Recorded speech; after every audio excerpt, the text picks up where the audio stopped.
First है आपका, first property क्या कहते हैं कि जो मैटर है, matter is made up of particles. Matter किससे मिलके बना हुआ है? पार्टिकल से। जो मैटर है वो किससे मिलके बना हुआ है? पार्टिकल से। जैसे कि आपका वाटर है, वाटर के अंदर भी क्या है? छोटे छोटे पार्टिकल्स, जैसे एटम मॉलिक्यूल्स ही हम नेक्स्ट चैप्टर में पढ़ेंगे। छोटे छोटे चीज़ों, छोटे छोटे पार्टिकल से मिलकर बना हुआ है जो हमें दिखाई नहीं देते। जैसे वाटर है, वाटर के अंदर भी कितने ही करोड्स, मिलियंस और पार्टिकल्स प्रेजेंट होते हैं जो हमें दिखाई नहीं देते। वे उनकी क्या होती है? जो डिफरेंट शेप साइज होती है। नेक्स्ट है second, particles of matter are very small या टाइनी पार्टिकल्स। सेकेंड नेचर क्या होगी? जो पार्टिकल्स हैं ऑफ मैटर, द पार्टिकल्स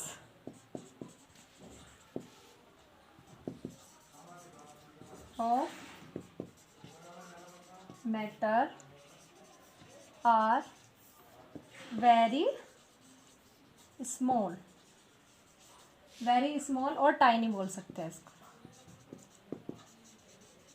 तो जो पार्टिकल्स हैं मैटर के, बहुत छोटे होते हैं और बहुत ही स्मॉल साइज़ के होते हैं, जिन्हें हम ऐसे नेकड आई से नहीं देख पाते। उनको हम क्या माइक्रोस्कोप की हेल्प से ही देख पाते हैं। और कितनी ही मतलब छोटे छोटे पार्टिकल से मिलके बना होता है। अब नेक्स्ट आता है आपका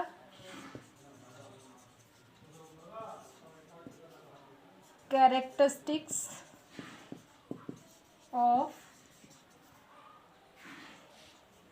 particles of matter. Characteristics of particles of matter.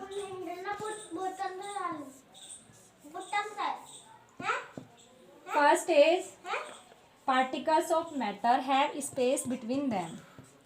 जो पार्टिकल्स हैं मैटर हैव स्पेस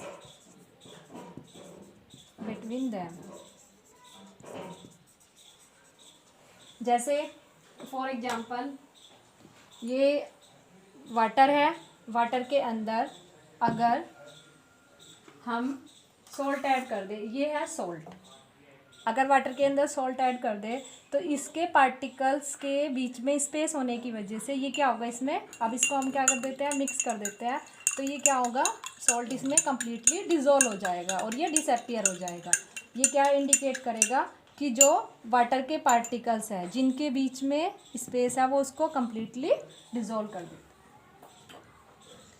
ठीक है, तो ये कम्प्लीटली क्या हो जाएगा? आपका मिक्स हो जाएगा और डिसअपीयर हो जाएगा। देखो जैसे second, particles of matter are in state of continuously moving. कि जो मैटर के पार्टिकल्स हैं वे क्या करते हैं? कंटिन्यूअसली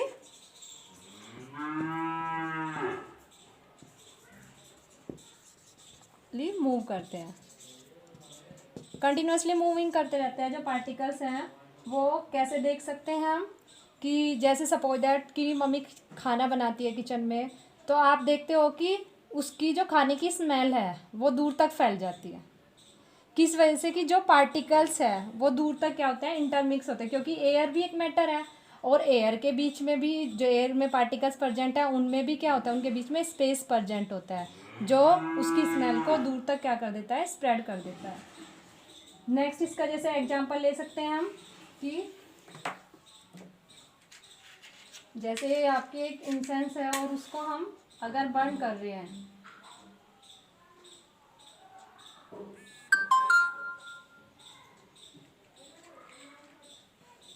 इसको अगर हमने बर्न किया तो आप देखते हो कि इसकी जो स्मेल है वो दूर तक फैल जाएगी। क्यों? क्योंकि इसके चारों तरफ एयर प्रेजेंट है। एयर में जो पार्टिकल्स हैं उनके बीच में स्पेस है और वे क्या कर रहे हैं? इसकी जो स्मेल है उसको सब जगह फैला देते हैं। इसी वजह से क्या होगा? कंटिन्यूअसली जो पार्टिकल्स है वो मूव करते रहते हैं।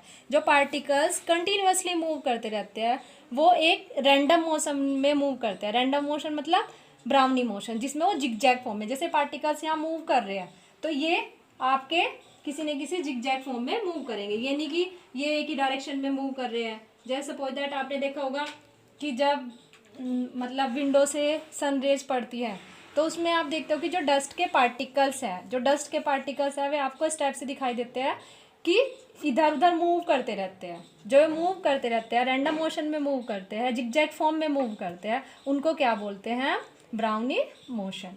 और जो इंटरमिक्सिंग हो रही है पार्टिकल्स की, वो क्या कहलाता है? आपका डिफ्यूज़न। वो प्रोसेस क्या कहलाती है? आपकी डिफ्यूजन। जब एक मैटर की दूसरे में, डिफरेंट टाइप के मैटर्स की एक दूसरे में मिक्सिंग होती है तो वो क्या कहलाता है? आपका डिफ्यूज़न। अब नेक्स्ट है, जो पार्टिकल्स है मैटर के, वो डिफ्यूज हो जाते हैं, इंटरमिक्स हो जाते हैं एक दूसरे के अंदर, वो क्या कहलाते हैं? आपका थर्ड प्रॉपर्टी क्या है? ये क्या शो करेंगे? आपका डिफ्यूजन। डिफ्यूजन क्या बताया मैंने?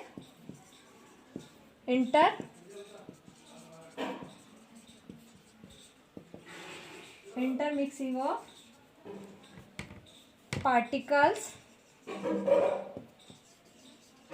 of two different types